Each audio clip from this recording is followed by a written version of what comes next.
প্রতিদিন আমরা নেটফ্লিক্স দেখি, আমাজন থেকে শপিং করি, অ্যাপেল ফোন ব্যবহার করি, কিন্তু একটা সহজ প্রশ্ন হলো, আমরা কি এই কোম্পানিগুলোর শেয়ার হোল্ডার? যদি আপনার পোর্টফোলিও শুধু ইন্ডিয়া ফোকাসড হয় তাহলে উত্তর হলো নো।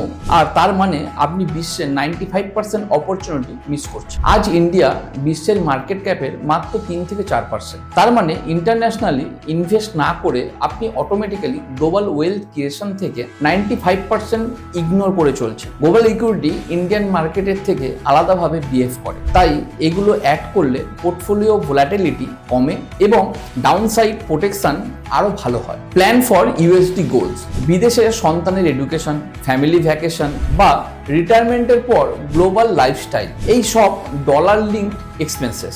উদাহরণ হিসাবে রুপি ডেপ্রিসিয়েশন ধরলে গত দশকে ইউএস এডুকেশন কস্ট দ্বিগুণ হয়ে গেছে। তাই ইউএসডি ডিনোমিনেটেড অ্যাসেট রাখা কোনো লাক্সারি নয়, এটা নেসেসারি।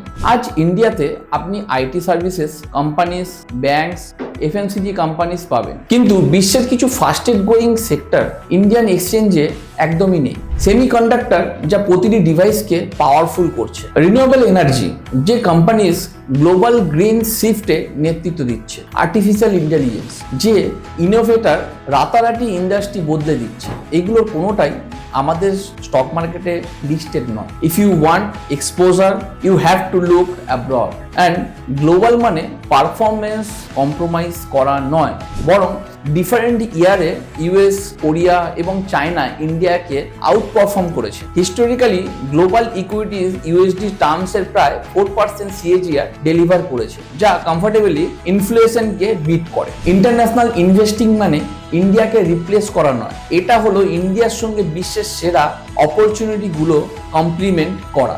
আপনার পোর্টফোলিওকে আরো স্ট্রং করুন, গ্লোবালি ডাইভার্সিফাই করুন, আপনার ডলার গোলসের জন্য প্ল্যান করুন এবং ভবিষ্যতের বিজনেসের ওনারশিপ নিন। ডিএসপি গ্লোবাল ইকুইটি ফান্ডের মাধ্যমে এখন এই অপরচুনিটি আপনার জন্য সিম্পল এবং accessible. Thank you. Fund investments are subject to market risk. Read all scheme-related documents carefully.